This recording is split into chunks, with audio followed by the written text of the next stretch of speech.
Today we're going to learn about the famous artist Leonardo da Vinci. Born in 1452, Leonardo da Vinci is most famous as a painter, but he was also a scientist, mathematician, engineer, inventor, sculptor, architect, botanist, musician, and writer. He is one of the most famous artists in history, and some people think he is one of the most talented people ever to have lived. Leonardo was born in Vinci, a small town in Italy. That is where he got his name. Da Vinci means of Vinci, so he was known as Leonardo from Vinci because he did not have a last name. Leonardo started painting while he was a child, and when he was 14 he was sent to the city of Florence and apprenticed to an artist named Verrocchio.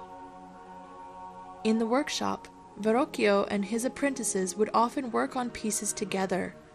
That is why Leonardo only painted part of the earliest paintings we have of his. By the time he was 20, Leonardo da Vinci was good enough that his father set him up in his own workshop, and that is when he began creating artwork of his own.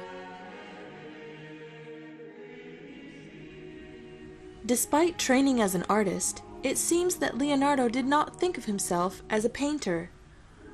When he moved to Milan at the age of 30, he wrote a letter to the Duke there, talking about the wonderful and different things he could do in engineering, and he said he could also paint. During the Renaissance, when Da Vinci lived, art and science were not seen as separate studies, but more like two sides of the same coin. It's true that Leonardo spent a great deal of time in a close and careful study of the world around him, and he was full of ideas for inventions that would not be used for hundreds of years. He spent a long time studying the human body. He imagined ways that people could walk on water and designed armored tanks. He invented an early parachute and a version of the helicopter, a self-propelled cart, and scuba diving gear. Some of his inventions were put to use, some were forgotten, and others never really worked.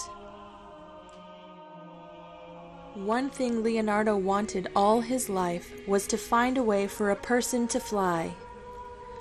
"You may see that the beating of its wings against the air supports a heavy eagle," he said. "Again you may see the air in motion over the sea, fill the swelling sails and drive heavily laden ships. From these instances and the reasons given, a man with wings large enough and duly connected might learn to overcome the resistance of the air and by conquering it, succeed in subjugating it and rising above it." He studied birds and tried countless ways, but as far as we know, Leonardo da Vinci never achieved flight. While his contributions to science for the most part went unrecognized for many years, Leonardo's genius for painting was obvious to everyone who saw it. Two of his paintings, The Last Supper and the Mona Lisa, are considered the most famous paintings in the world. Unlike many other artists, Leonardo da Vinci was incredibly famous and successful during his lifetime. After he died, people were still interested in him and his art. For more than 500 years, people have studied and enjoyed his work. In 1568, Giorgio Vasari wrote this about Da Vinci. "In the normal course of events, many men and women are born with remarkable talents, but occasionally, in a way that transcends nature, a single person is marvelously endowed by heaven with beauty, grace, and talent in such abundance that he leaves other men far behind. All his actions seem inspired, and indeed everything he does clearly comes from God rather than from human skill." Everyone acknowledged that this was true of Leonardo da Vinci.